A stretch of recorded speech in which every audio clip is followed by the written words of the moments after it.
And I remember feeling that certain times in my life, like, okay, I'm about to drop them all if I don't put one down. So which one can I put down?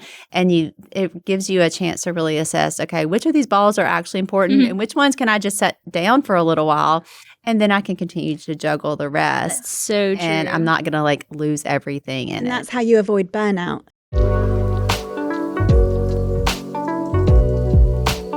Hey there, welcome back to LO Mama, the LO Mama podcast. This is Korie with my good friend Beth. So happy to be here. So happy to be with you too. This has been so sweet getting to do this and just dive into some of these subjects together. Also getting peer pressure to talk about the royal family. I've resisted. Okay, I need to know this though. The Crown. Oh. Is it like, do you feel like it's actually, it's fiction, I guess, like they're writing. Oh, is it though? That's the question. That is the question. Who am I to speak on behalf of the whole of the United Kingdom? But I would say I feel it's pretty accurate. Yeah, I think Have you watched the whole thing? Oh my goodness. When those seasons are coming out, I'm like texting everyone, I'm very unavailable until I've binge watched this whole thing.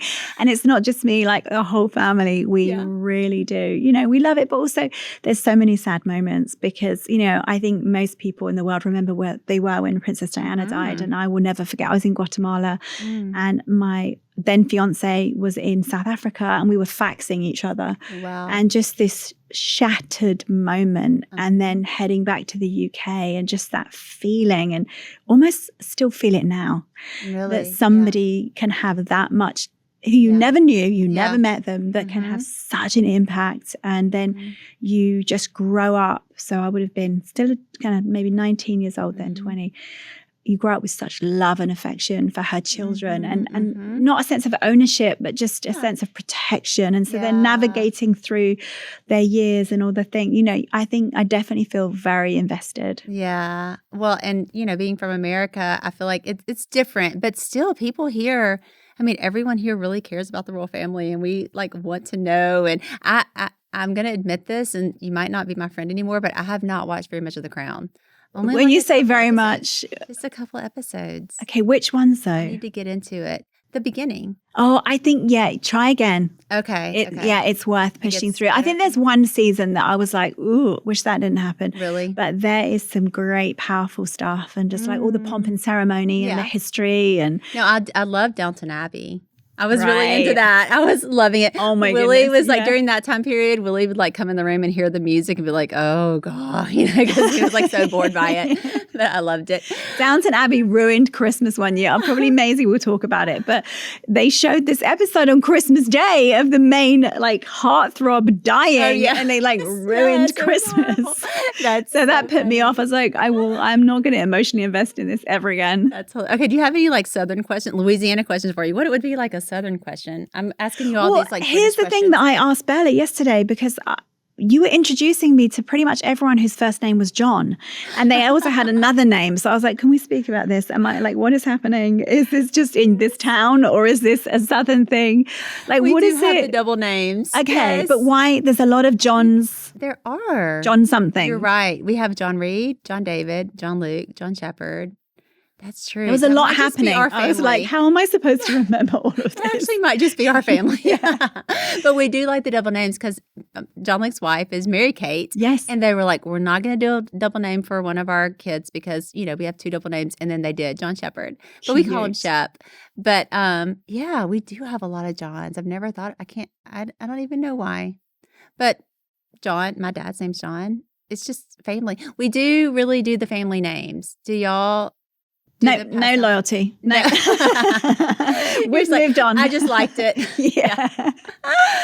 Oh my goodness. When we were picking baby names, I was like, Matt, you need to go and see someone because this is very strange what's happening. He would pick the craziest names. Really? I'm like, I don't know any human who is called this. That's funny. Well, Willie wanted to name one of our kids, our sons, both of our sons. I had to fight him both times we had sons, Woody. Which, if your name's Woody, that's great. Yeah. But I was like, bless you. His name's Willie. He wanted a Woody. I'm like, Willie and Woody, I don't know about that. Like, that's not, no. So thankfully, I got I got my say in that. But well, Matt had so much respect for Kofi Annan, who I believe was part of the UN. And so he wanted to call one of our children Kofi. I was like, I don't feel that in my spirit. And then he would come up with these names that I'm like, you've just put letters together. That's not a thing. Put letters together. So there was some tension around that. I love all your kids' names. They're unique. I love them. Yes. Thank you. Well, we did third names. So like Maisie Ella Joy, Noah Luca Justice, Rocco Benjamin Courage, Jackson James Shepherd, Levi Samuel Fisher. Because we were like, we really prayed about like who we wanted them to be. And like every time we speak to them, you're speaking that over them. But they maybe don't appreciate it when they're like filling out a form. Like, I didn't want to put Courage on there. That's ridiculous. See, I'm learning more. I didn't know that. Yeah. I love that. That's so great. Yeah. So what are we talking about today? Okay. Today, this was a question that was asked a lot.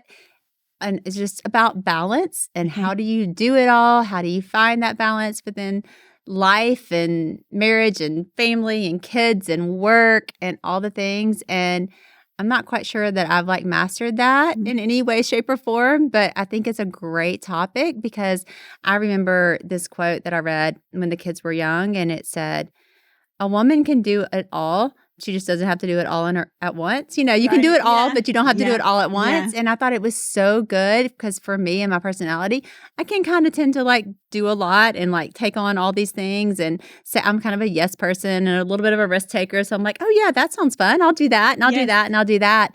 But then you can get really overwhelmed if you live in that for very long. So like know that you have time.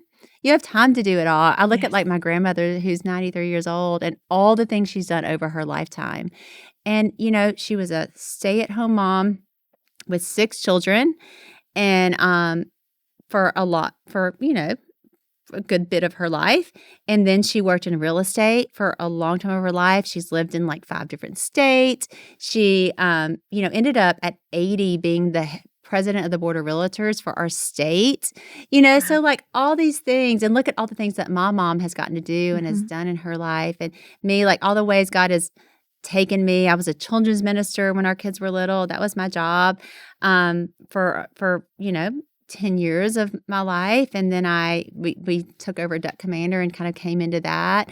And then Duck Dynasty happened, and now we have a production company. So it's like, you have time. God puts these things and these plans and these dreams in your life, and they're important and you can do them, but you don't have to do them all at once. So I think that's something that helped me early on. Is there anything that you remember that kind of helped you figure out what that looks like in your life? Yeah. Well, first of all, I was going to say, I love that you just talked about your grandma, like peaking at 80 in this brand new career and like being honored in that role. And so there can be this lie that if you haven't done this certain thing by 30 or 40 or let's make 50 the new 40, but actually there's no such thing with God. Like he's got purpose for everybody, and it goes on and on and on. So I love that. But yeah, I mean, I think this is a great topic to talk about. I think that the generation that my mum grew up in, it was much more acceptable or expected to be a stay-at-home mum.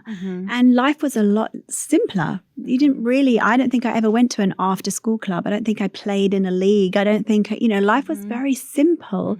But I feel like as I was becoming a mum, and I was kind of 24, just turned 25, and I was kind of young, and I felt this pressure to be able to do it all. Yeah. So I need to be someone's wife, and this someone's wife is probably going to be away 300 days of the year traveling and, going all over the world. And so I kind of got to support him and maybe travel with him some, but I've also got to raise these kids. But then I need to do something with my life because we can have it all. That felt like maybe the message that was the message of the time.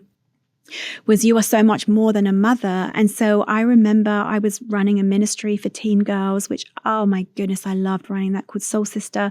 We were producing music. I was writing books. 25, wrote my first book and had a series of books and speaking all over the world with my husband.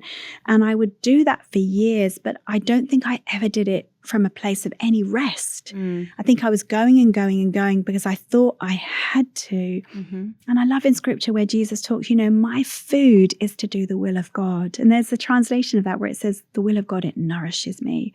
So if we're meant to be doing all of those things, there'll be grace for it, but there'll be nourishment in it. And I think I got to the point in my life, probably around where I hit 40, where I thought, I'm actually heading into burnout by trying to have it all and do it all. Yeah. And there's not much like nourishing happening. Mm-hmm.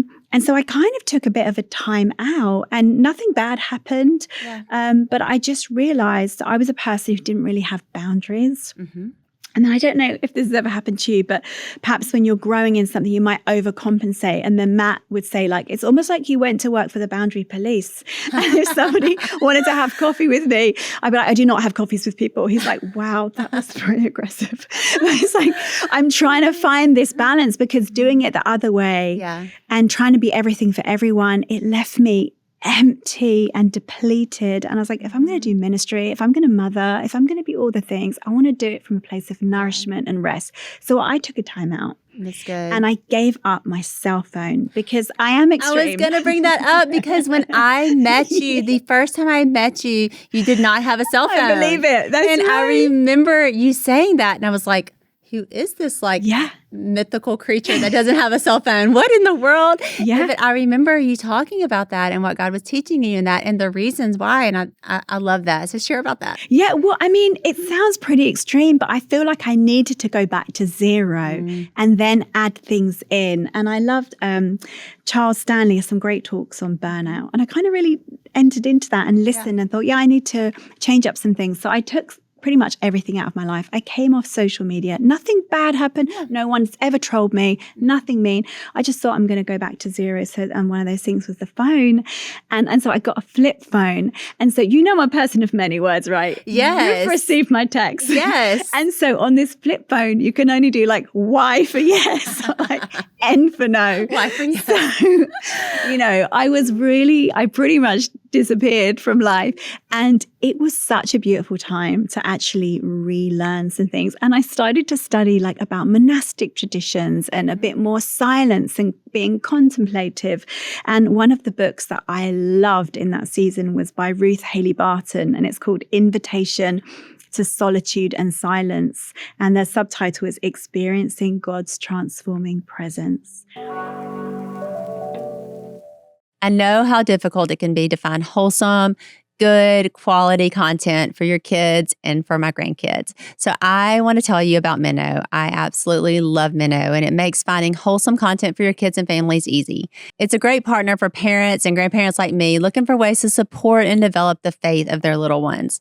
Minnow is a streaming service for kids that offers faith-based content that grown-ups can trust. They've got lots of great shows like Life and Grow Bible, Young David, and 5-Minute Family Devotionals. It's a great way for parents and kids to draw closer together while drawing closer to Jesus. Minnow's shows and devotionals touch on a wide variety of topics that will keep the kids engaged while filling their minds with thoughtful, trustworthy, and character-building content. It's great for family movie nights, sick days, or when you just need some downtime because raising good kids can be exhausting, let's face it. I really love Minnow for our kids and grandkids. It's been so sweet to see them watch and learn things about the Bible and learn things about good character and good values through their shows on Minnow. So go visit gominnow.com today to start your free trial. Plus, you can use the code LOMAMA to get your first month for free. That's code LOMAMA at gominnow.com for 1 free month of the Minnow Kids streaming service. Sign up for Minnow Kids today. And so I just peeled everything back. And obviously I'm still a wife, I'm still a mom, I'm still active in my church, but just everything else that didn't matter or I didn't need, I was like, I'm going to let it go. It didn't bother me. I'm like, I don't feel like I'm missing anything. I'm gaining something that I didn't have before. And so, but with the flip phone, the 9 broke on it. And so what would happen? My favorite nail salon, it had a 9, 2 9s in the number. So I would have to like text my friend to ask if she could phone the nail salon. And I realized it was getting complicated. So then I got an iPad and I would make all my calls on the iPad. And then one day my family did an intervention because they're like, we have never been so embarrassed. You take this. It's basically a giant phone. Do you not understand? I think you've moved on. I think it's time. So after 2 years, the phone came back in my life. I never put email back on there.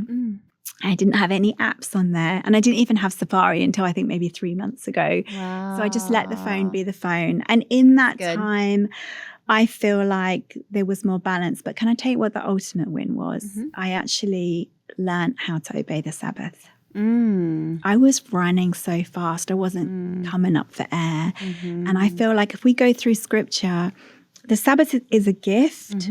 It's not like you do this because I say. It's a gift that God wants to give us so we can enter his rest.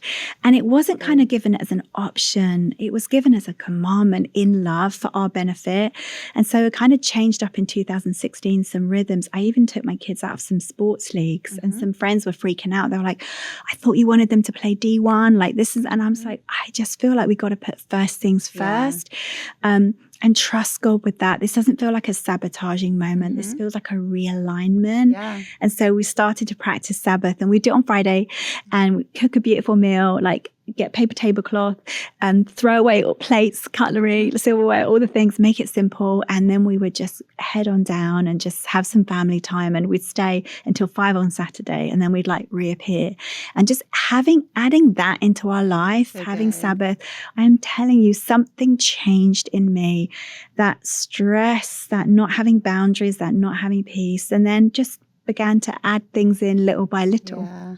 That's so good. Okay, I feel like there's so much that I want to unpack from what you said. Okay, so first of all, I think something that's really important about what you said is like we can change. Like we can do something different. And I think that that's one of the things, like we get ourselves like in a rut, and then we just stay in that rut, and we forget that like, oh, we have the ability to get out of that rut. Like we can do something different. We can make different choices. We can change what we're doing. We can acknowledge, okay, like we got here for a reason, and maybe there was good reasons that we got in this rut. We needed to like go around a car, or we needed this for some reason, but we don't have to stay there. We can actually like change. We can change the things we're doing. I actually just read a book. I think it's called The Digital Detox by Darren Whitehead. Yes, that's a great book. Really good. Talks about that basically, like stripping everything back, and then you can add back in what you feel like needs to be added in or whatever, but just take some time to just say, okay, I'm going to do things differently. We can do that with like our food. Be like, okay, I'm just going to not eat bread for this month and see what that feels like. I'm going to change the way I interact with my phone, or I'm going to do this. And like you can change things about your life. And when you acknowledge that you're like a little bit off track, get back on. Yes. With 6 kids, like you definitely have to, and you have 5, like you kind of are forced to limit to some extent because you just cannot do it all. Every kid cannot play every single sport. You can't be at everyone. You want to be, and that's great, but you just can't. And so I do think that kind of forces you to limit things a little bit. But yeah, as far as the Sabbath, so Sunday afternoon, like my kids know, like mama takes a nap. They call me on Sunday afternoon. I'm probably not going to answer because I'm taking a nap. And that has been, even when they were little, like we had a Sunday afternoon nap time and just like honored that and made sure that that's like Sunday's not for work. It's for rest and for relaxation and for enjoyment. Then you wake up, and we used to have house church. So we would all come together and have a meal, but wake up and do something fun or in the evening or get together with friends. But just pick a day, and it can be Saturday or, Friday to Saturday, or it can be Sunday. But say like, it's meant to be a day of rest. God put that in there for a reason, for us, for our benefit, because he knew that we needed it. It's how he created us, that we needed that. Another thing I was thinking about as you were talking is this kind of idea that like you can have it all, you can do it all. And it's a myth. We can't have it all, and we can't do it all. And there are things that you just have to let go. You just have to say like, okay, I can't do that anymore. I remember when our show started, and we were just so busy. And before that, I was kind of like the one that always like hosted the showers. I love to host a shower in my home, or, I was good at kind of like showing up whenever somebody had a baby, or cooking the meal when someone had a baby, that kind of thing. And during that time, my life I just couldn't do it anymore. And I was just like, I'm not that person right now. Like someone else needs to take up this mantle because I can't. I'm too busy. And, sometimes we can feel guilty about that, or we can just say like, actually, I did that for that time. And now I'm doing something different. There's another focus that I need to focus on, and I can't do maybe what I did then. And that's okay. Like I don't have to hold that. I remember, so now that I have grown kids, my car is always pretty clean. It stays pretty clean. Well, when they were little, that was not the case. I had a minivan that was oh my gosh, it was so bad. And whenever I traded it in, we knew the guy that owned the car dealership, and he said they found like $3.25 in the DVD player from like kids putting coins in the the DVD player. Yeah. It was just awful. And so now, when I see parents that like, you'll see someone who's like, looks like they've got their life together, and you look in their car and it's trash. I'm like, hey. Tells a story. I know that. Yeah. That's just because you can't do it all. Like you can't like have your house always perfectly clean, your car always perfectly clean, you're killing it at work, you're all your kids' sporting events. Like something's gotta give.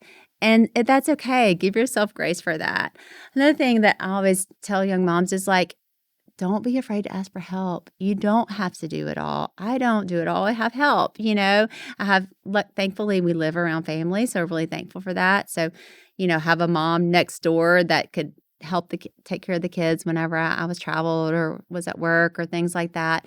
But also, there's I have an assistant that helps me with things. I have someone who helps with our house, because at this point in life, I can afford to have that. And there were times when I couldn't. Yeah. But it's okay to get help, to ask for people to help in your life. You can trade off with a friend and babysitting.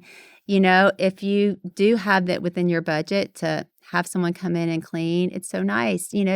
Do that. Don't feel like you have to be the one that does it all. And that's about knowing your limits. And I think that doesn't even have to be a maturity thing. That can be something this generation are probably learning before we learned it, because we learned it maybe the hard way.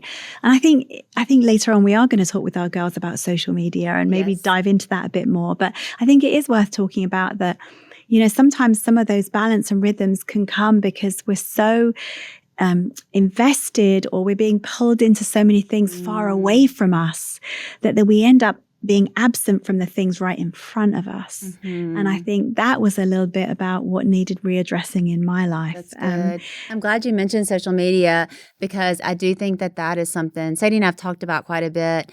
All my girls and I have, because, we have a tendency, I think, as women to compare, to look at someone else's home and be like, oh, or to look at someone else's, like their marriage or or how they are as a parent or their kids or whatever, and compare. And I think social media just feeds into that in such a way that can be really harmful. You can look at this person's house or their kids and think, oh, they have it all together. They're perfect. Never mind that, like, just beyond the shot of the camera, it's like a disaster, Yeah. I mean, but it fools us. Like, we look at that and we think, oh, they're so perfect and they have all this, and it can feed into that, like, oh, I need to do it all. I need my house to look perfect. I need to have my kids to be dressed, at all times, instead of the fact that, like, I had one, John Luke loved his pajamas, and so he would just put clothes on over his pajamas and go to school so he could just like take them right off. No, I love that. And I did this growing up, and some of my kids did that didn't like to wake up. We'd get dressed the night before so you could just wake up and brush your teeth and go to school. Yes, we did. Executive functioning is so impressive. Oh, yeah. Hey, you got to think ahead. If you don't like to wake up early, get dressed the night before. But these kind of things that, like, you think, oh, they have it all together. They're so perfect. And social media can really do a number on us at that. Yeah, and also we're talking about friendships and balance in friendships. And I'm wondering, like, how many people do you think it's healthy to be in a relationship with? That's a good question. What do you think that peak number is? And I know it could be different. Like, if you're an introvert, maybe your number would be like 3. Yeah. Or well, and that's what I was going to say. I actually think, I've talked about this with our kids too. It's like, you don't have to have a lot of friendships. You need to have some deep friendships and ones but it can be 3. It can be one, that one friend that that you can always go to. I mean, I think it's healthy. Of course, church is a healthy place to be and to be around relationships and have friendships. But, I think a lot of people also put pressure on themselves to be like, oh, had this 12 bridesmaids and like this massive loads of friends, because, you might see that on social media as well. But I don't know that that's normal, actually. Yeah, they're all relationships you've got to maintain. Yeah. We had the absolute best gift of being in a small group just this past year with Tammy and John Mark Comer.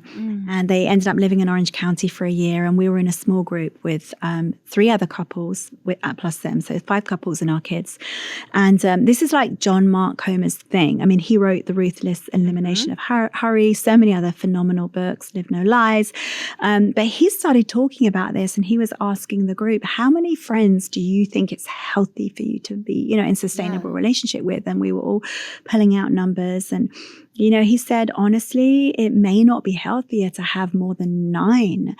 And I remember my husband being like, 9, that's like way too many. I was like, 9, I'm going to die. Like, this is, how do I pick? But actually, he began to teach about like the science around relationships and the sustainability and the health and talking about, really sometimes the healthiest church might not be better if it's no bigger than 150, and that's not writing off mega churches, but he's really looked into the science. And even that helped me think, Beth, realistically, how many people can you be pouring into? Because if it's more than that, you're going to be selling someone short. And if it's less than that, maybe that's not healthy. Maybe there's not enough people speaking into your life. And so that's been really good for me, just to think, for balance in my friendships, I know where I'm at. I know who these people are, and I'm going to pour into them with all my heart, but I know my limits on that too. That's good. We all know how important it is to have good skincare, to have an easy skincare routine, and to have something that's effective. That's why I love Naturmetic. Having healthy skin is a great confidence booster, but there's so many products out there that you can lose confidence because you don't even know which one to try or which one to trust. But I do trust Naturmetic. It's a natural formula that includes hyaluronic acid, vitamin C, peptides, glycolic acid, vitamin B5, and natural botanical extracts. It's a unique skincare formula that's gentle enough for teens, hydrating enough for adults, and restorative enough for mature moms. So everyone listening can use Naturmetic. It's free of parabens, fragrances, and gluten, and every Naturmetic product is dermatologist and allergy tested. Other leading serum formulas only have about 2% hyaluronic acid, but Naturmetic has 35%.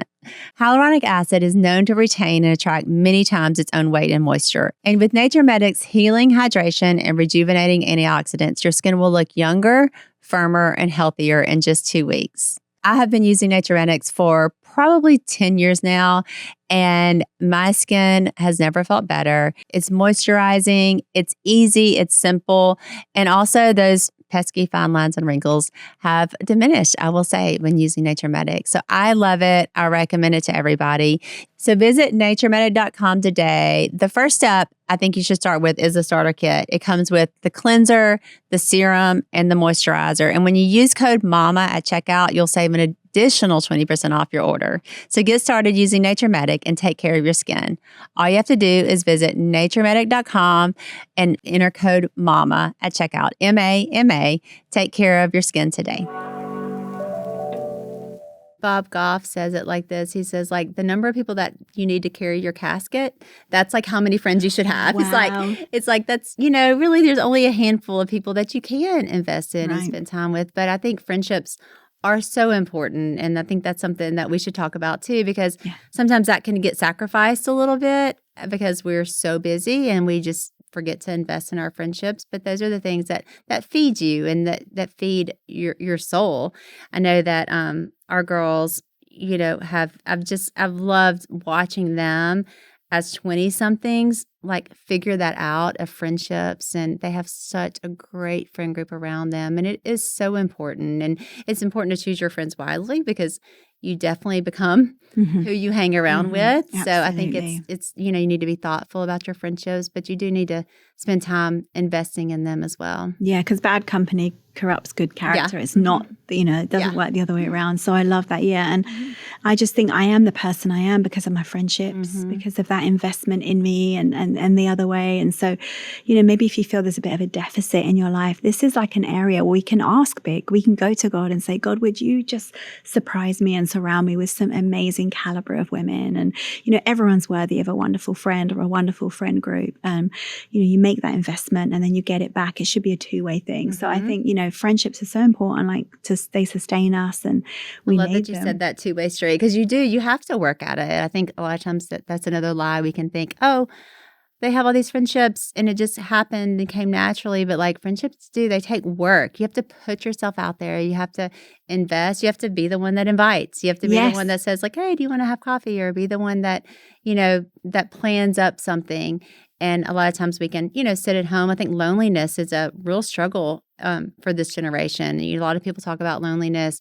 And, we spend a lot of times looking at our phones and on social media. We're the most kind of connected that we've ever been in the way that you can reach anybody at any time, but the least kind of connected at a heart level.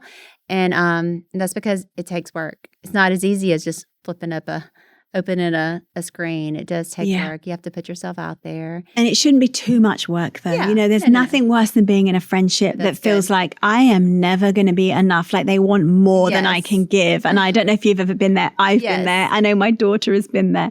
And you realize I will never be able to satisfy this person's expectation. And I'm going to have to abdicate myself from this relationship. And that's a really difficult and also real moment in probably most women's lives. I think that's such a good point. I wasn't thinking about the work of, friendships that can be unhealthy, that you're like, you feel like you're constantly working to please them or whatever.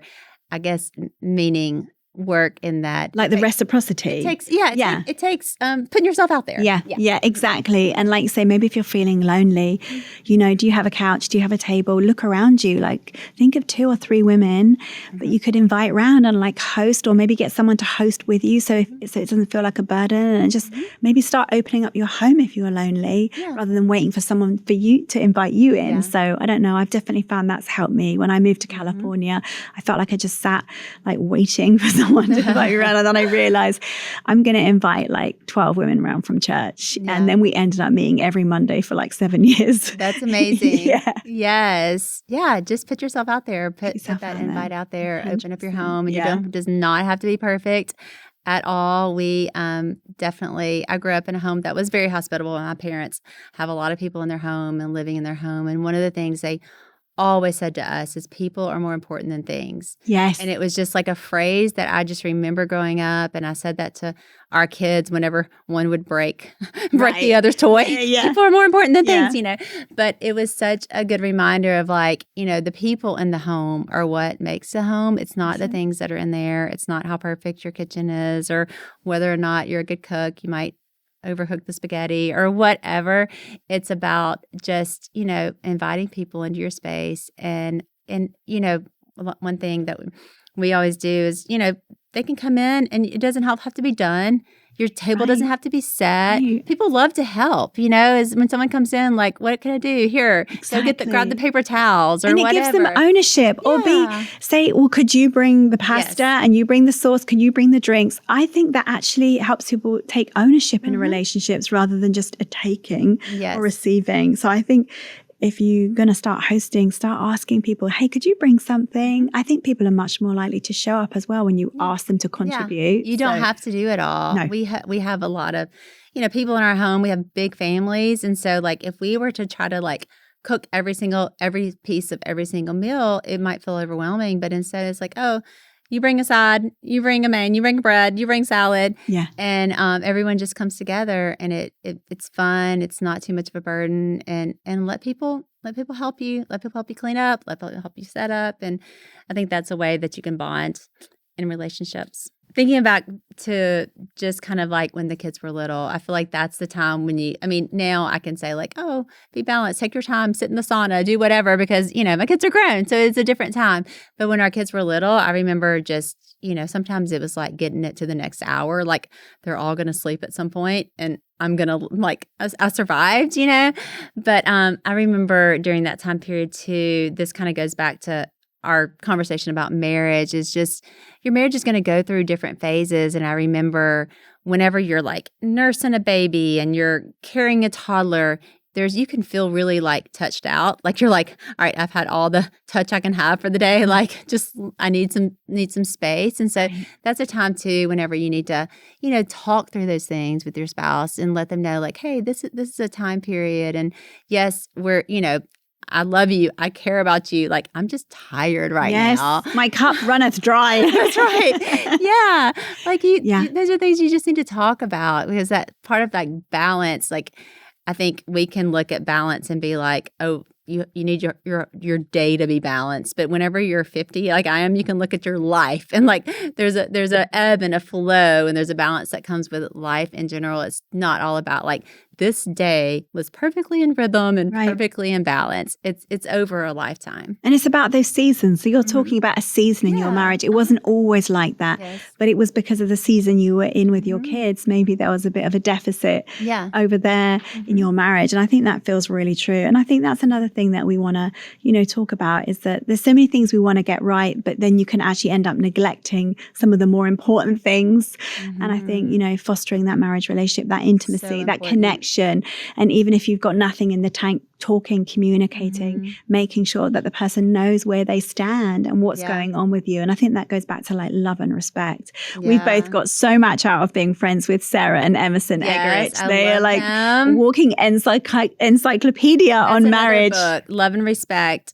Yes, go read that. It's they are a walking encyclopedia on marriage and just, keeping things in balance and rhythm in marriage. And that goes back to the asking for help. When you hit that point where you're like, all right, I'm touched out, I need a little bit of space, getting a babysitter, if you're a stay-at-home mom, like I love Mother's Day out, which I worked as a children's minister whenever our kids were little, but my job was flexible and that type of thing. But Mother's Day out was like the dream to have. Do y'all have that? Is that a thing?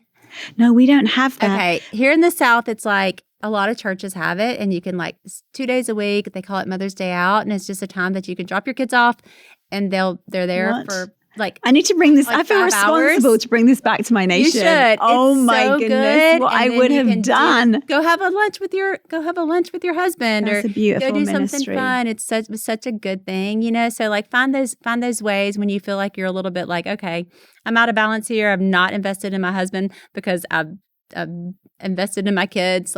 Get a babysitter, sign them up for Mother's Day out, do those things so that you can have some time to put back in to your marriage. But also going back to just that silence and solitude, getting alone. Yes. How did Jesus do what he did? Because he got up and he got alone with the Father, and the Father filled his tank, and he knew, here's what I'm commissioned to do today. No more, no less. I'm just doing the will of God, and that's my food for the day. That's my daily bread.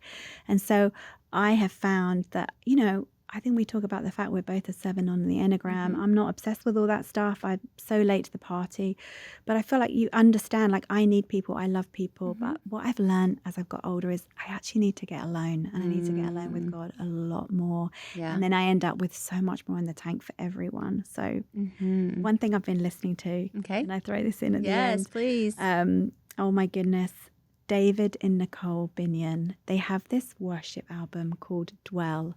There is not a song on there that I do not love, but there is a song on there called Be Still and Know. And there's 2 versions. There's Be Still and Know, and then Be Still and Know reprise. I am telling you, if you want to enter God's rest, cast down some burdens, recenter, find some balance, go listen to that beautiful song, that whole album, but particularly that song and the reprise. I feel like anytime I listen to it, I come away rested. That's so good. All right, go take a nap, go turn on some worship music, take some time to just sit in his presence, rest a little bit. You don't have to do it all. I love that. That's it. All right, let's end with our verse. You want to do it for us? Matthew 5, you are the light of the world. A town built on a hill cannot be hidden. Neither do people light a lamp and put it under a bowl. Instead, they put it on its stand, and it gives light to everyone in the house. In the same way, let your light shine before others, that they may see your good deeds and glorify your Father in heaven. We moms love seeing our kids grow up and chase their dreams. So when John Luke started his own coffee roasting business right here in West Monroe, I was thrilled. Kings Lane Coffee Roaster is the name he chose since it's roasted right here on Kings Lane at the Duck Communicator warehouse. Kings Lane coffee is small batch, roasted with precision, passion, and quality in every cup. And it's even delivered right to your door. Kings Lane Coffee believes in sustainability and fair trade, so we only use beans sourced from reputable farms that prioritize quality and ethical practices. The house blend is a medium roast that's available in both espresso and drip roast. So no matter how you take it, we've got coffee for you. Taste the difference that local small batch roasting really does make. I love Kings Lane coffee. It's so good. It's really fun because it's roasted right here in our warehouse. So our warehouse smells like good coffee all the time. And John Luke's always here to make us a good cup. If you love coffee, you really need to try Kings Lane. So visit kingslancoffeeroaster.com today for local small batch coffee delivered right to your door. And when you use the code MAMA at checkout, receive 10% off your order. That's kingslancoffeeroaster.com, and be sure to use promo code MAMA, M-A-M-A, at checkout to receive 10% off your order. All right, Sadie and Maisie, this is our last episode of the season, and it is about balance because that was a ton of questions. So many women are like, how do you find balance in your life and motherhood and being a wife and work and friendships, relationships, all the things. And balance is a hard thing because, I mean, it's kind of like not a real thing. Honestly, I feel like balance is so hard. But we tried to give some perspective on balance in the ways that we've found that in our lives. So is there anything that you can add or share about that, about just finding balance in your life? So I love that you said it's a made up thing because once again, shouting out Jen Johnson, who knew she was going to get all of my shout outs on this podcast, but she says some great things. So when she was on my podcast, I asked her about balance, or maybe it was even her, well, that's a good piece of advice. And she said, forget balance, learn how to juggle. And I thought that was a really good piece of advice that, you can't always have the perfect balance of everything. Yeah. But you do need to learn how to juggle and juggle well. And you can learn how to juggle really well. And the first time you start juggling with 3 balls, you're like really bad at even 2. You can be bad at, but then you learn. Then you can do 3. And then the better you get at juggling 3, you can do 4. And your capacity grows as you learn to juggle. And it's kind of the same way in life. I think you grow in capacity, and God gives you the grace in different seasons to have higher capacity than you have in others. Wow. And I think that, for me, with our lifestyle, people sometimes like, how do you balance everything? And I don't know that we balance it all well, but I do think over time we've learned how to juggle and juggle well and juggle more things into the mix. Yeah. And I think too, I'm not really a formula person, or even a method person necessarily, because I feel like normally when I try to follow a program or a formula, then I normally don't do it very well, or I fail and then I feel like I failed.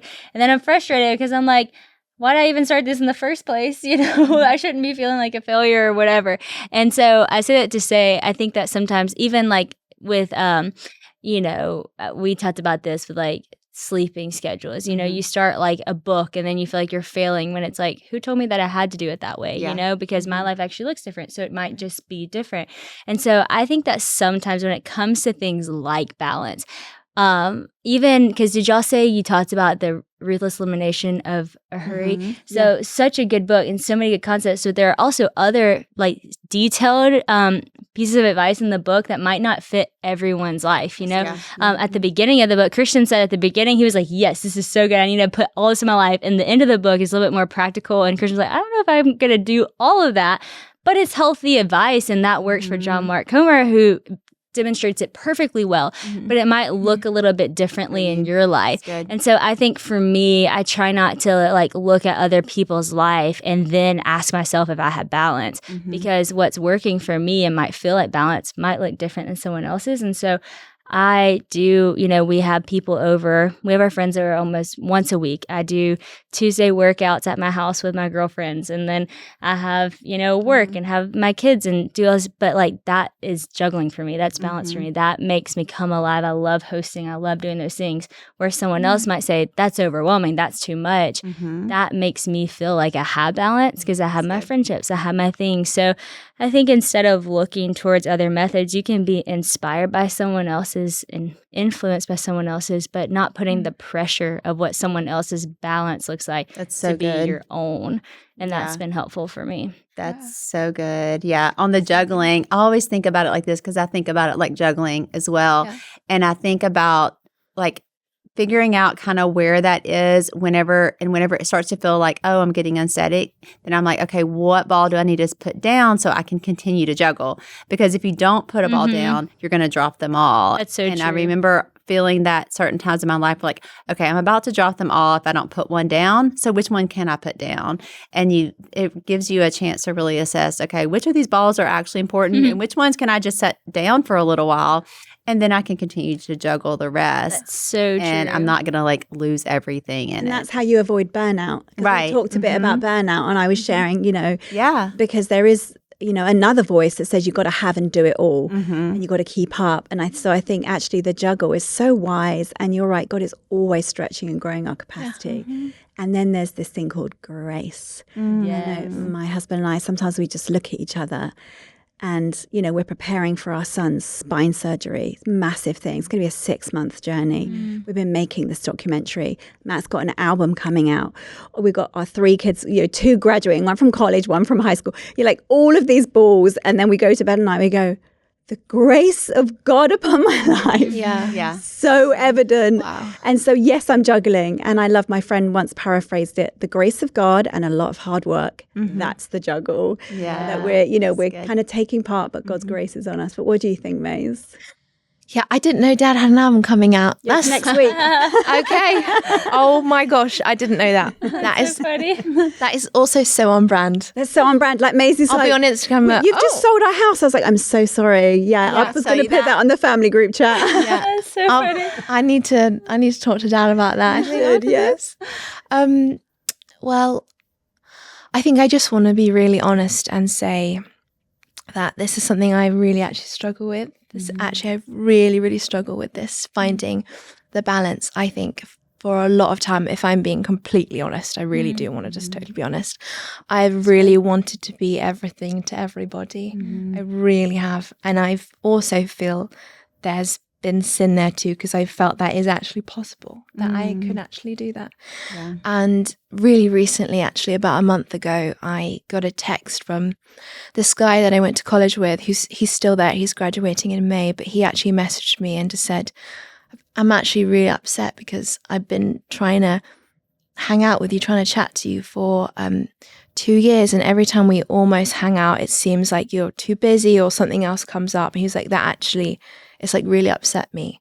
And I honestly feel like maybe before I would have been like really offended or freaked out. I felt really grateful for the timing that he had told me that. I think it really shed light on, wow, even in me trying to do the right thing, I've actually hurt somebody. Like I have to acknowledge I have actually hurt somebody. And yes, I have to have grace for the way that life is, but also I have upset somebody. And I've been reading Henry Nouwen's Discernment. It's one of my favorite books, but he describes discernment as being a moment by moment practice that we do all day, every day, to discern and know God's will. And I think balance is that daily discipline of discernment. That balance and discernment are connected, so intrinsically they are connected. And I think that's just something I'm figuring out right now. How do I discern how much I spend my time doing one thing and doing the other? And that Ecclesiastes 3, there's a time for everything. There might be a season where I have more capacity to be with people and to be with my friends.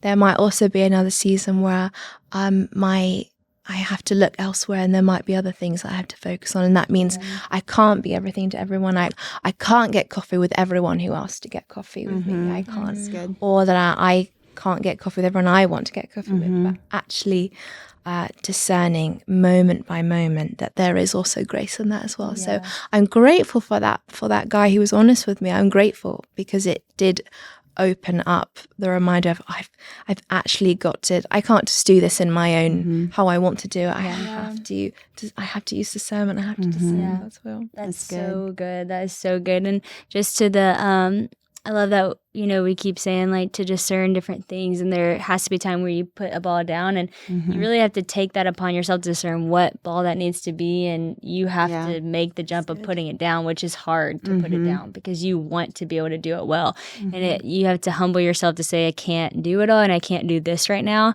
And like for me, practically that looks like getting rid of social media. That's like the ball I always drop first, because I'm like, okay, those are like, I'm grateful for the influence I can be in people's lives, but like I think the most influence that I have is people that are actually in my life right in front of me. And so like, if I'm not able to give them the time that they need, then like this has to go for a minute, you know? And so, and then I don't put a time to that. It's not just a weekend, or it's until I feel like it's in balance, or the balls are moving good, or I can pick it back up. And you know, at one point that was 8 months before I could pick it back up. And then sometimes it's 2 days, you know, but I just have to let that down. Or for me, it was kind of feeling that guilt of not being able to hang out with everyone.